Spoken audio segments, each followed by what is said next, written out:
আমি এতিয়া দেখা পাওঁ যে প্ৰত্যেকটো পৰিয়ালতে প্ৰত্যেকখন ঘৰতে হয়তো উচ্চ ৰক্তচাপ বা মধুমেহৰ ৰোগত ভুগি থকা ৰোগী আছে গতিকে তেওঁলোকৰ মাজত এই সচেতনতাটো আহিব লাগিব যে তেওঁলোকৰ এই অসুবিধাটো যদি ভালকৈ কণ্ট্ৰোল কৰা নহয় যদি প্ৰেছাৰটো ভালকৈ কণ্ট্ৰোল নহয় চুগাৰটো ভালকৈ কণ্ট্ৰোল নহয় এসময়ত গৈ সেই কিডনি ফেইলিয়াৰৰ কাৰণ হ'ব দেখা গৈছে যে অসম তথা উত্তৰ পূৰ্বাঞ্চলত কিডনি ফেইলিয়াৰ ক্ৰনিক কিডনি ডিজিজৰ যিটো হাৰ ৰোগীসকলৰ ভিতৰত সেইটো আমাৰ সৰ্বভাৰতীয় হাৰতকৈ যথেষ্ট বেছি যিখন উত্তৰ পূব ভাৰতৰ একমাত্ৰ কিডনি হস্পিটেল যোৱা ঠিক 1.5 বছৰ আগতে আমি ৰাইজৰ সেৱাৰ মাজলৈ লৈ গৈছিলোঁ আৰু আমি দেখা পাইছিলোঁ যে ৰোগীৰ মাজত এইটো সচেতনতাৰ অভাৱ যে কি কাৰণে আমাৰ কিডনি ফেইলিয়াৰ বা ক্ৰনিক কিডনি ডিজিজ হ'ব পাৰে 80% ৰোগী এই প্ৰথম দুটা কাৰণতেই হয় 40% মান ব্লাড প্ৰেছাৰৰ কাৰণে বেছিকৈ থকা উচ্চ ৰক্তচাপৰ কাৰণে আৰু 40% মান আমাৰ ডায়েবেটিছ বা মধুমেহৰ ৰোগৰ কাৰণে হয় গতিকে দেখা যায় যে মেজৰ ৰোগী যিসকল ক্ৰনিক কিডনি ডিজিজত ভোগে তাৰ প্ৰথম দুটা আৰু প্ৰধান কাৰণেই হৈছে উচ্চ ৰক্তচাপ আৰু হাই চুগাৰ ৰোগীসকলে যি এই ধৰণৰ ৰোগত ভুগিছে তেওঁলোকে নিজৰ কিডনিটোৰ কাম কৰা ক্ষমতাটো মাজে মাজে পৰীক্ষা কৰাই চোৱাটো খুবেই দৰকাৰী দেখা গৈছে যে সৰ্বভাৰতীয় যি হাৰ যে 6জন প্ৰাপ্তবয়স্ক মানুহৰ এজন কিডনি ডিজিজত ভোগে যিটো আমাৰ অসম তথা উত্তৰ পূৰ্বাঞ্চলত দেখা গৈছে যে প্ৰত্যেক 4জনৰ ভিতৰত এজনে ভোগে এসময়ত গৈ এনেধৰণে হ'ব যে ডায়ালাইচিছ লগা ৰোগী বা বৃক্ক সংৰোপণ লগা ৰোগীৰ সংখ্যা যথেষ্ট বাঢ়ি যাব গতিকে আমি সময়মতে যদি এই ধৰণৰ আমি এৱাৰনেছ বা ৰোগীৰ মাজত যদি সচেতনতা আমি আনিব নোৱাৰোঁ তেতিয়াহ'লে সি এটা আমাৰ চৰকাৰ বা আমাৰ দেশৰ কাৰণে অসমৰ কাৰণে এটা হেল্থ কেয়াৰ ডাঙৰ এটা বুজা বা বাৰ্ডেন হ'বগৈ আহি থকা সময় 23 তাৰিখৰ পৰা 28 তাৰিখলৈ এই বিশেষ যি সপ্তাহটো জুনৰ এই সময়খিনিত আমি এনেধৰণৰ ৰোগত আক্ৰান্ত বা যাৰ হয়তো কিডনি ৰিস্কত আছে হয়তো তেওঁৰ দীঘলীয়াকৈ তেওঁ উচ্চ ৰক্তচাপ হাই ব্লাড প্ৰেছাৰত ভুগিছে বা মধুমেহৰ ৰোগী যেনেকৈ ডায়েবেটিছত ভুগিছে যদি তেনেধৰণৰ অসুবিধা আছে তেতিয়াহ'লে সেই সকলো ৰোগী এই সময়খিনিত আমাৰ হস্পিটেলৰ বিনামূলীয়া পৰামৰ্শ লগতে কিছু পৰীক্ষা যেনেকৈ কিডনিৰ কাম কৰা ক্ষমতাটো চাবৰ কাৰণে যি চেৰাম ক্ৰিয়েটিনিন টেষ্ট কৰা হয় সেই টেষ্টটো আমি সম্পূৰ্ণ বিনামূলীয়াকৈ আমি ৰোগীসকলক আমি কৰিবলৈ আমি মনস্থ কৰিছোঁ পৰামৰ্শ সম্পূৰ্ণ বিনামূলীয়া থাকিব আমাৰ ইউৰলজিষ্টসকলৰ দ্বাৰা বা আমাৰ নেফ্ৰলজিষ্টৰ দ্বাৰা লগতে আমি পৰীক্ষা নিৰীক্ষা বা অস্ত্ৰোপচাৰৰ দ্বাৰা আমি বিশেষ ৰেহাইৰ ব্যৱস্থা কৰিছোঁ গতিকে আমি চেষ্টা কৰিছোঁ যে অৰ্থনৈতিকভাৱে দুৰ্বল লোকসকলো তাৰ দ্বাৰা যাতে প্ৰভাৱান্বিত হৈ আমাৰ ওচৰলৈ আহে আৰু তেওঁলোকে যাতে ভয় নাখায় যে বহুতবিলাক পৰীক্ষা নিৰীক্ষা বা ৰোগীক দেখাওঁতে যথেষ্ট পইচা খৰচ হ'ব পৰামৰ্শৰ বাবে যি চাৰ্জ থাকে ফিজ থাকে সেই ফিজটো যদি তেওঁলোকে দিব নোৱাৰে দেখা গৈছে যে তাৰ দ্বাৰা তেওঁলোকে হয়তো কিছু ঔষধ পাতি ঘৰলৈ কিনি লৈ গৈছে আৰু আমাৰ ডক্টৰৰ যি এডভাইচ স্লিপত থকা ঔষধ গোটেইকেইটাই কিনিব পাৰিছে কেতিয়াবা দেখা যায় যে এজন দুজন ৰোগীয়ে হয়তো তেওঁলোকে পৰামৰ্শৰ বাবে দিয়া ফিজটোৰ পিছত কেতিয়াবা ঔষধ কিনিবলৈও পইচা নাথাকে গতিকে আমি চেষ্টা কৰিছোঁ যে ৰোগী এজনৰ যাতে অৰ্থনৈতিকভাৱে পিছপৰা হ'লেও তেওঁ যাতে আমাৰ স্পেচিয়েলিষ্টসকলৰ দ্বাৰা যি ঔষধ পাতি লিখা হ'ব যাতে গোটেইকেইটা ঔষধ তেওঁলোকে কিনিব পাৰে last but not the least Assam তথা উত্তৰ পূৰ্বাঞ্চলৰ মানুহে আপোনাক ডাক্তৰ অৰূপ কুমাৰ নাথ হিচাপে মনত ৰখাটো বিচাৰিছে নে মানৱ বন্ধু মানৱ দৰদী অৰূপ কুমাৰ নাথ হিচাপে মনত ৰখাটো আপুনি বিচাৰে কথাটো ঠিক তেনেকুৱা নহয় আমি চেষ্টা কৰিম যে আমি এজন চিকিৎসক হিচাপে এজন মানুহ হিচাপে মানুহৰ মাজত সোমাই গৈ আৰু তেওঁলোকৰ যি স্বাস্থ্যৰ কাৰণে যদি আমি কিবাও উন্নতি কৰিব পাৰোঁ আৰু স্বাস্থ্যৰ প্ৰতি সজাগ সচেতন কৰিব পাৰোঁ আমাৰ যি অসম তথা উত্তৰ পূৰ্বাঞ্চলৰ হেল্থ কেয়াৰ তাত যদি আমি আগবাঢ়ি যোৱাত কিছু অৰিহণা যোগাব পাৰোঁ আৰু আজি অসম তথা উত্তৰ পূৰ্বাঞ্চললৈ যদি আমি বাহিৰৰ ৰোগীসকলৰ সোঁত বোৱাব পাৰোঁ অসম ভাৰতবৰ্ষ তথা বিশ্বৰ মানচিত্ৰত যদি আমি অসমৰ চিকিৎসা ব্যৱস্থা বা iUKDৰ চিকিৎসা ব্যৱস্থাক যদি এটা উন্নত বা আগশাৰীৰ স্থানত প্ৰতিষ্ঠা কৰিব পাৰোঁ তেতিয়া মই ভাবিম যে চিকিৎসক হিচাপে মোৰ জন্ম লোৱা কিছু সাৰ্থক হৈছে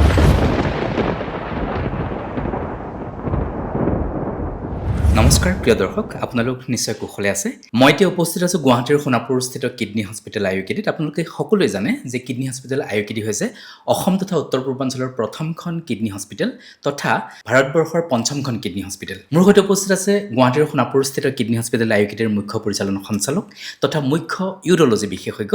লেজাৰমেন খ্যাত মানৱ দৰদী চিকিৎসক ডাক্তৰ অৰূপ কুমাৰ নাথ ডাক্তৰ নাথ আমাৰ অনুষ্ঠানলৈ আপোনাক স্বাগতম জনাইছোঁ হয় গতিকে কিডনি হস্পিটেল iUKDয়ে কিডনি হেল্থ উইক উদযাপন কৰিবলৈ গৈ আছে অহা 23 জুনৰ পৰা 28 জুনলৈ গতিকে এই সংক্ৰান্তত আপোনাৰ পৰা প্ৰথম জানিব খুজিছোঁ যে আপোনালোকে এই বিশেষ সপ্তাহটো কিয় পালন কৰিবলৈ গৈ আছে কিডনিৰ যি ফেইলিয়াৰ আমি কওঁ ক্ৰনিক কিডনি ডিজিজ আৰু তাৰ কাৰণবিলাক খুব আমি সঘনাই দেখি থকা সচৰাচৰ দেখি থকা ব্লাড প্ৰেছাৰ হাই ব্লাড প্ৰেছাৰ বা সুগাৰ বা টক্সিক প্ৰডাক্টছবিলাকৰ কাৰণে যিবিলাক খাদ্যত অহা শাক পাচলিত অহা এইবিলাকৰ পৰা কীটনাশক বা পেষ্টিচাইড এইবিলাকৰ পৰা ইনসেক্টিসাইড ফাৰ্টিলাইজাৰ এইবিলাকৰ পৰা হ'ব পাৰে আৰু দেখা গৈছে যে অসম তথা উত্তৰ পূৰ্বাঞ্চলত কিডনি ফেইলিয়াৰ ক্ৰনিক কিডনি ডিজিজৰ যেটো হাৰ ৰোগীসকলৰ ভিতৰত হেতু আমাৰ সৰ্বভাৰতীয় হাৰতকে যথেষ্ট বেছি আৰু সেই হিচাপে আমাৰ specialist doctor super specialist doctor বা এই ধৰণে অসুবিধাবিলাক চোৱাচিতা কৰিবলৈ বা ৰাইজৰ মাজত এটা সজাগতা সচেতনতা আনিবলৈ সেই ধৰণে আমাৰ চিকিৎসালয় বা চিকিৎসকৰ অভাৱ আছিল আৰু এই যিখন উত্তৰ পূব ভাৰতৰ একমাত্ৰ কিডনি হস্পিটেল যোৱা ঠিক 1.5 বছৰ আগতে আমি ৰাইজৰ সেৱাৰ মাজলৈ লৈ গৈছিলো আৰু আমি দেখা পাইছিলো যে ৰোগীৰ মাজত এটো সচেতনতাৰ অভাৱ যে কি কাৰণে আমাৰ কিডনি ফেইলিয়াৰ বা ক্ৰনিক কিডনি ডিজিজ হ'ব পাৰে বা হলে কি কৰিব লাগে বা কেনে ধৰণে কি প্ৰগ্ৰেছ হয় বা আজি যি ডায়ালাইসিস সেৱা সৰকাৰি ভাৱেও বিনামূলীয়াকৈ যি জিলাই উপলব্ধ হৈছে সেই বিষয় ৰোগীসকলৰ মাজত হয়তো কিছু সজাগতাৰ অভাৱ আছিল আমি এনে ধৰণৰ এটা ৰাইজৰ মাজত সজাগতা আনিবলৈ সচেতনতা আনিবলৈ যে কাৰণটো কি কিয় এনেকুৱা কিডনি ফেইলিয়াৰ বা কিডনি ডিজিজ হয় আৰু আমি কেনে ধৰণে আমি তাক আমি প্ৰতিকাৰ কৰিব লাগে যাতে একেবাৰে কিডনিটো বেয়া হৈ না যায় বা ডায়ালাইসিস বা বৃক্ক সংৰোপণ আদি পৰ্যায়লৈ যাব নোৱাৰে তাৰ কাৰণে আমি এই সচেতনতাটো আনিবলৈ আমি চেষ্টা কৰিছো আৰু যি 23 তাৰিখৰ পৰা 28 তাৰিখলৈ এই বিশেষ যি সপ্তাহটো জুনৰ এই সময়খিনিত আমি এনে ধৰণৰ ৰোগত আক্ৰান্ত বা যাৰ হয়তো কিডনি ৰিস্কত আছে হয়তো তেওঁৰ দীঘলীয়াকৈ তেওঁ উচ্চ ৰক্তচাপ হাই ব্লাড প্ৰেছাৰত ভুগিছে বা মধুমেহ ৰোগী যেনেকৈ ডায়াবেটিছত ভুগিছে যদি তেনে ধৰণৰ অসুবিধা আছে তেতিয়াহলে সেই সকল ৰোগী এই সময়খিনিত আমাৰ হস্পিটেলৰ বিনামূলীয়া পৰামৰ্শ লগতে কিছু পৰীক্ষা যেনেকৈ কিডনিৰ কাম কৰা ক্ষমতাটো চাবৰ কাৰণে যি সেৰাম ক্ৰিয়েটিনিন টেষ্ট কৰা হয় সেই টেষ্টটো আমি সম্পূৰ্ণ বিনামূলীয়াকৈ আমি ৰোগীসকলক আমি কৰিবলৈ আমি মনস্থ কৰিছো আৰু সেই সময়খিনি যি পৰীক্ষা নিৰীক্ষা কৰা হ'ব বা যদি সৰু সুৰা কিবা অস্ত্ৰোপচাৰ মাইনৰ প্ৰচিডিউৰছ কিবা লগা হয় তাতেও আমি বিশেষ ৰেহাইৰ ব্যৱস্থা কৰিম গতিকে বিনামূলীয়া পৰামৰ্শৰ লগতে তেওঁলোকে কিছু পৰীক্ষা নিৰীক্ষাটো আমি বিশেষ ৰেহাইৰ ব্যৱস্থা কৰিম এই কিডনি হেলথ উইকৰ সময়ছোৱাত হয় ডাক্তৰ আপোনাৰ কথাখিনি মই বুজি পাইছো মই ভাবিছো যে দৰ্শকৰ মাজলৈ এটা খুব সুন্দৰ বাৰ্তা এটা গৈছে এই মুহূৰ্তত মোৰ এটা প্ৰশ্ন মনলৈ আহিছে সাধাৰণ এগৰাকী দৰ্শক হিচাপে মই জানিব খুজিছো যে কোনো ব্যক্তিৰ যদি হাই ব্লাড প্ৰেছাৰত ভুগি আছে উচ্চ ৰক্তচাপত ভুগি আছে মানে তাৰ পিছত যদি তেওঁৰ বহু দিনৰ পৰা ডায়াবেটিস হৈ আছে গতিকে তেনে ৰোগীৰ এগৰাকীৰ কিডনিৰ অসুস্থতা হোৱাৰ সম্ভাৱনা খুব বেছি গতিকে এই ক্ষেত্ৰত আপোনালোকৰ যদি কোনোবা ৰোগীয়ে ডায়াবেটিসত বহু দিন ভুগি আছে বা ডায়াবেটিসত এতিয়া ভুগি আছে বা তেওঁৰ উচ্চ ৰক্তচাপ আছে তেওঁ এই কিডনি হেলথ উইকলৈ আহি পেলাই তেওঁৰ নিজৰ দেহাটো পৰীক্ষা নিৰীক্ষা বা পৰামৰ্শ ল'ব পাৰে হয় আমাৰ এই সচেতনতাটো অনাৰ কাৰণে আমি যি এই বিশেষ প্ৰচেষ্টাটো হাতত লৈছো যাতে ৰোগীসকল যিসকল ৰোগী আমি এতিয়া দেখা পাওঁ যে প্ৰত্যেকটো পৰিয়ালতে প্ৰত্যেকখন ঘৰতে হয়তো উচ্চ ৰক্তচাপ বা মধুমেহ ৰোগত ভুগি থকা ৰোগী আছে গতিকে তেওঁলোকৰ মাজত এই সচেতনতাটো আহিব লাগিব যে তেওঁলোকৰ এই অসুবিধাটো যদি ভালকে কন্ট্ৰোল কৰা নহয় যদি প্ৰেছাৰটো ভালকে কন্ট্ৰোল নহয় সুগাৰটো ভালকে কন্ট্ৰোল নহয় এসময়ত গৈ হি কিডনি ফেইলিয়াৰৰ কাৰণ হ'ব পাৰে আৰু যেটো দেখা গৈছে যে ক্ৰনিক কিডনি ডিজিজৰ 80% ৰোগী এই প্ৰথম দুটা কাৰণতেই হয় 40% মান ব্লাড প্ৰেছাৰৰ কাৰণে বেছিকৈ থকা উচ্চ ৰক্তচাপৰ কাৰণে আৰু 40% মান আমাৰ ডায়াবেটিস বা মধুমেহ ৰোগৰ কাৰণে হয় গতিকে দেখা যায় যে মেজৰ ৰোগী যিসকল ক্ৰনিক কিডনি ডিজিজত ভোগে তাৰ প্ৰথম দুটা আৰু প্ৰধান কাৰণেই হৈছে উচ্চ ৰক্তচাপ আৰু হাই সুগাৰ গতিকে ৰোগীসকলে যি এই ধৰণৰ ৰোগত ভুগিছে তেওঁলোকে নিজৰ কিডনিটোৰ কাম কৰা ক্ষমতাটো মাজে মাজে পৰীক্ষা কৰাই চোৱাটো খুবেই দৰকাৰী যাতে যদি কেতিয়াবা অসুবিধা হৈছে যেনেকৈ যদি প্ৰস্ৰাৱৰ লগত এই সকল ৰোগীৰ প্ৰস্ৰাৱৰ লগত যদি প্ৰটিন ওলাইছে বা প্ৰস্ৰাৱত যদি সুগাৰ ওলাইছে বা ক্ৰিয়েটিনিনটো যদি বাঢ়িব লৈছে ইউৰিয়া বাঢ়িব লৈছে তেতিয়া বা জিএফআৰটো কমিব লৈছে কিন্তু এই কথাখিনি যদি আমি ভালকে চাওঁ আৰু সেই ৰোগীসকলক আমি তেতিয়া আমি হাই ৰিস্ক গ্ৰুপ হিচাপে আমি আগতীয়াকৈ অনুমান কৰিব পাৰিম যে তেওঁৰ কিডনি কেটা হয়তো ৰিস্কত আছে বা কিডনি ফেইলিয়াৰৰ ফলে তেওঁ লাহে লাহে গৈ আছে তেতিয়া আমি তেওঁক এটা বিশেষ খোৱা খাদ্যৰ এখন তালিকা আমি দিম তেওঁৰ যদি কিবা মাদক দ্ৰব্য বা ধূমপান আদি কৰি আছে তেতিয়াহলে তাৰ পৰা আমি পৰিহাৰ কৰিবলৈ নিয়মিতভাৱে শাৰীৰিক ব্যায়াম আদি কৰিবলৈ বা যদি অত্যধিক মেদবহুলতা আছে তেতিয়াহলে ৱেইট লছ কৰিবলৈ এনেধৰণৰ আমি ভালকৈ তেওঁলোকক এটা কাউন্সেলিং আমি সম্পূৰ্ণ বিনামূলীয়াকৈ আমি ৰোগীসকলক দিম আৰু এইটোৱে উদ্দেশ্য যে যেহেতু দেখা গৈছে যে সৰ্বভাৰতীয় যি হাৰ যে 6জন প্ৰাপ্তবয়স্ক মানুহৰ এজন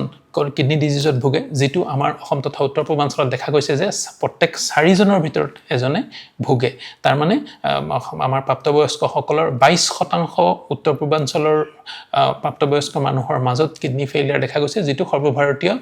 পৰ্যায়ত যদি আমি চাওঁ 17 বা 18%। গতিকে এইটো এটা যথেষ্ট এটা ভয়াৱহ ছবি আৰু তাৰ দ্বাৰা এসময়ত গৈ এনেধৰণে হ'ব যে ডায়ালাইচিছ লগা ৰোগী বা বৃক্ক সংৰোপণ লগা ৰোগীৰ সংখ্যা যথেষ্ট বাঢ়ি যাব। গতিকে আমি সময়মতে যদি এই ধৰণৰ আমি এৱাৰনেছ বা ৰোগীৰ মাজত যদি সচেতনতা আমি আনিব নোৱাৰোঁ তেতিয়াহ'লে সি এটা আমাৰ চৰকাৰ বা আমাৰ দেশৰ কাৰণে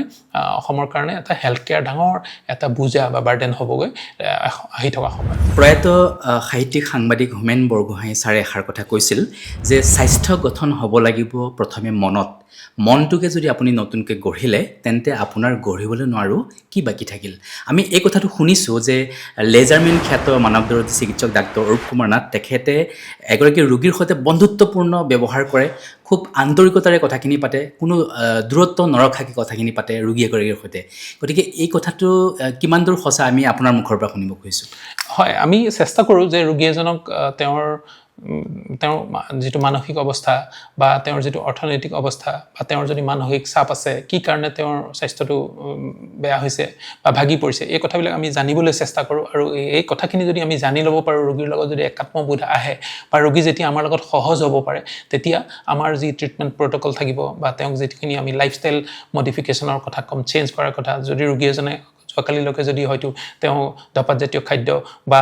পান মছলা বা যদি চিগাৰেট খাই আছে আমি যদি আজি কওঁ আজিৰ পৰা আপুনি এৰি দিয়ক বুলি গতিকে আমি সাধাৰণভাৱে যদি কৈ দিওঁ এইটো আপুনি খাব নালাগে এইটো বেয়া বুলি তাতকৈ যদি আমি বুজাই দিব পাৰোঁ যে এই বস্তুটোৰ পৰা আপোনাৰ শৰীৰত এই ধৰণৰ অসুবিধা হৈ আছে আপুনি যদি এনেধৰণে খাই থাকে সি গৈ সময়ত এনেকুৱা দিগদাৰী কৰিব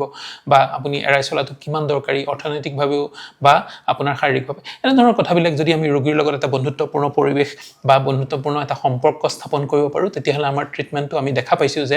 আমাৰ ট্ৰিটমেণ্টটো যথেষ্ট প্ৰট'কলটো আমি ফ'ল' কৰাত ৰোগীসকলে যথেষ্ট সহজ অনুভৱ কৰে বা যদি ৰোগী আমাৰ লগত পোনপটীয়াকৈ যোগাযোগ কৰিব পাৰে তেতিয়াও দেখা যায় যে ৰোগীসকলৰ আমাৰ ওপৰত থকা আস্থা বাঢ়ে আৰু যিহেতু কোৱাই আছে যে বিশ্বাসে মিলয় হৰি যদি আমাৰ ওপৰত বিশ্বাস ৰোগীসকলৰ আহে তেতিয়াহ'লে তেওঁলোকে আমি কোৱা কথাবিলাক হয়তো আখৰে আখৰে পালন কৰিবলৈ চেষ্টা কৰিব। হয়, খুব সুন্দৰ ডক্টৰ। গতিকে আপোনালৈ মোৰ শেহতীয়া